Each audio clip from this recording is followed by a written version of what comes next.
अध्यक्ष राजस्थान राव गुर्जर महासभा, इस कार्यक्रम की अध्यक्षता कर रहे हैं चेयरमैन नगर पालिका हिंडोली। विशिष्ट अतिथि के तौर पर विराजमान अध्यक्ष राव गुर्जर उत्थान समिति बूंदी और इस कार्यक्रम के संयोजक और इस कार्यक्रम के अध्यक्ष श्री बजेंद्र जी झामर, कोषाध्यक्ष परमेश्वर धांधरा और मंचासीन सभी पूर्व जिलाध्यक्ष राव गुर्जर उत्थान समिति बूंदी और इस सभा भवन में विराजमान बूंदी जिले के सभी समाज बंधुओं, माताएं, बहनों और युवा मंडल, आप सभी का मैं हार्दिक अभिनंदन और स्वागत करता हूं। हम सबको पता है कि ये जो समिति गठित हुई 1990 में, उस समय हमारे समाज में केवल गिने चुने व्यक्तियों के द्वारा 11-11 रुपये मात्र से समिति का गठन किया गया और ये 1990 से लेकर 2000 तक केवल 11-11 रुपये में समिति चलती रही। लेकिन उन 11-11 रुपयों के माध्यम से भी हमारे पास कुछ रुपए एकत्रित हो गए, जिनमें प्रथम जो हमारे समिति के अध्यक्ष थे श्री रामेश्वर जी दयाल फुलियानी जी, उसके बाद जगन्नाथ जी बुकरण जाजपुरिया जी बने, उसके बाद भेरुलाल जी पारदा देवपुरा बूंदी, ये आज हमारे बीच में नहीं रहे। और उसके बाद निरंतर नाथूलाल जी बात्रा, घनश्याम जी झामर, मोहरपाल जी नानौत, शंभू दयाल जी फुलियानी, घासीलाल जी नानौत, भवनलाल जी धांधरा, भवनलाल जी झगड़वा स्वयं में, महावीर जी नानौत, किशनलाल पारदा और लास्ट में भी ये बाबूलाल जी गुरावा जो 13वें नंबर के हमारे जिलाध्यक्ष हैं। इन सभी ने इस समिति को उत्तरोत्तर आगे बढ़ाने के लिए काफी मेहनत किया। ऐसा नहीं कि आज जैसे बाबूलाल जी के समय का कार्यक्रम है, ये सभा भवन को बाबूलाल जी ने बना दिया। इनसे पहले जितने भी बने उन सब ने अपना थोड़ा थोड़ा सहयोग जितना उनसे बना समिति ने बना और वो आज जो स्थिति है ये आज आपके सामने है। और ये समिति एक संगठित और एक समूह के लिए कार्य करती है, उसी का परिणाम है कि आज ये समिति आगे बढ़ रही है। और इस समिति के माध्यम से जो कार्यक्रम होते हैं और उन कार्यक्रम के माध्यम से जो हमारे समाज बंधुओं के सहयोग से जो सहयोग दिया जाता है, उस सहयोग राशि से ये कार्य चलता है। हम इस समिति के आगे बढ़ाने के लिए, इसके सभा भवन को, इसको कार्य को आगे बढ़ाने के लिए हम समाज से शादी में, मृत्यु में या अन्य कार्यक्रमों में, इसके लिए हम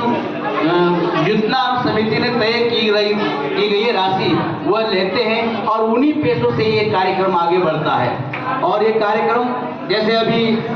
कल ही 13 फरवरी को कल इसी राव गुर्जर उत्थान समिति बूंदी के माध्यम से ये कल भामा साहेब सेवानिवृत्त आज राजस्थान के हमारे समाज के जितने भी सेवानिवृत्त राज्य कर्मचारी थे, चाहे वह केंद्रीय हो, चाहे राज्य हो, निगम के हो, बोर्ड के हो, जनप्रतिनिधि हो, उन सभी सेवानिवृत्त कर्मचारियों का यहाँ भविष्य सम्मान किया गया था और साथ ही समाज विकास चिंतन शिविर भी किया गया था। अब उसका आयोजन के लिए महासभा ने राजस्थान के सभी जिलाध्यक्षों को आमंत्रित किया कि आप इस आयोजन को कराओ। लेकिन राजस्थान के अब तो 50 जिले हो गए, उन 50 जिलों के किसी भी जिलाध्यक्ष ने इस कार्य को करवाने में अपनी सहमति नहीं दी। केवल मात्र एक बूंदी जिला जिसके अध्यक्ष श्री बाबूलाल जी गुरावा हैं, उन्होंने इस जिम्मेदारी के लिए सहमति दी और उस सहमति को राजस्थान महासभा ने स्वीकार किया और उस कार्यक्रम को फिर बूंदी समिति ने करवाया। और मैं बताऊं, जो कार्यक्रम करवाता है तो उससे आमदनी भी होती है। जैसे आज ये कार्यक्रम हो रहा बसंत 2024,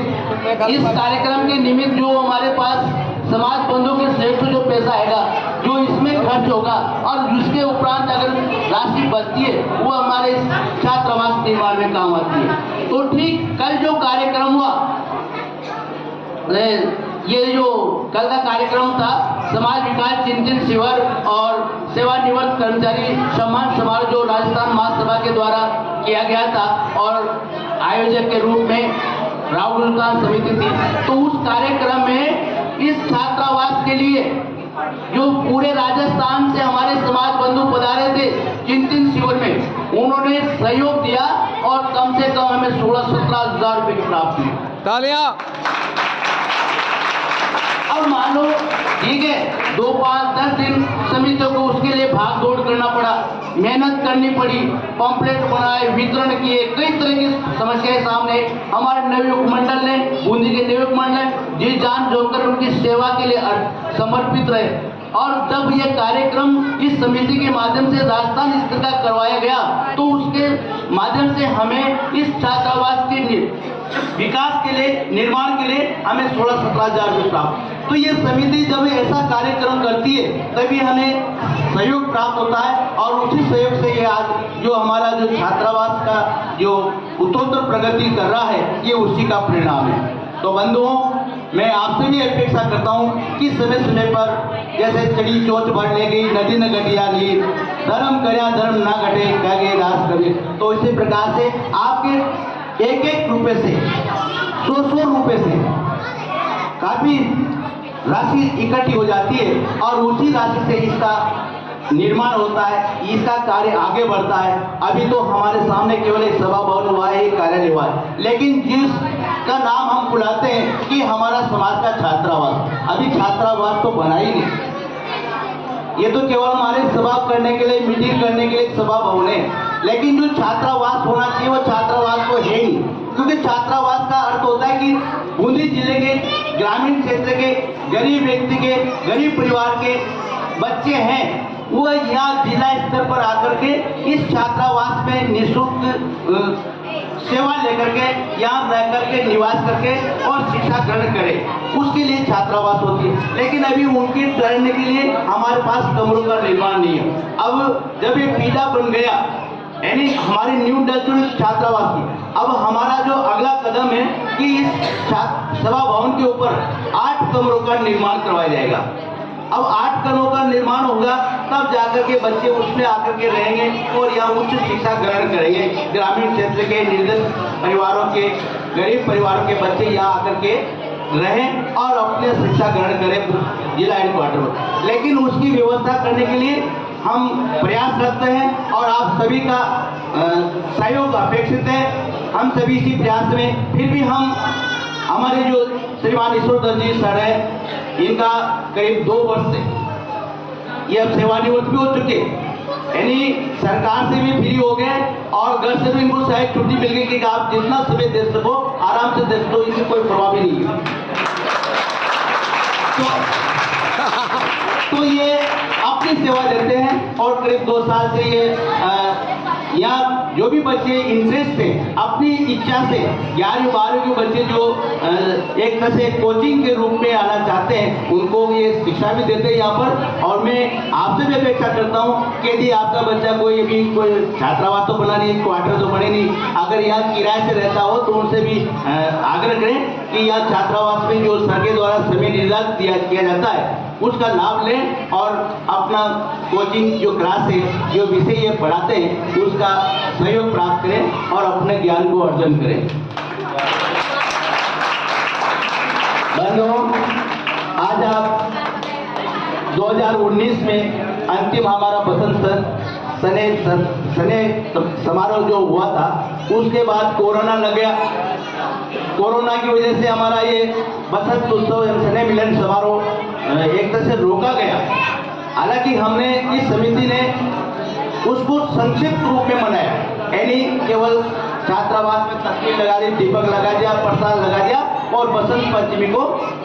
यहीं पर सीमित रखा। लेकिन जैसे कोरोना खत्म हुआ, हमें पूर्ण रूप से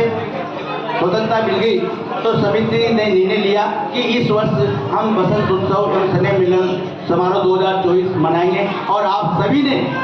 सहयोग किया और उसमें बढ़ चढ़ करके भाग लिया और आज ये सभा भवन बना हुआ है, ये आपकी सकारात्मक सोच और आपके सहयोग के ही परिणाम है। एक बार में आप सभी को पुनः धन्यवाद, बहुत बहुत बधाई, शुभकामनाएं। बहुत बहुत बधाई।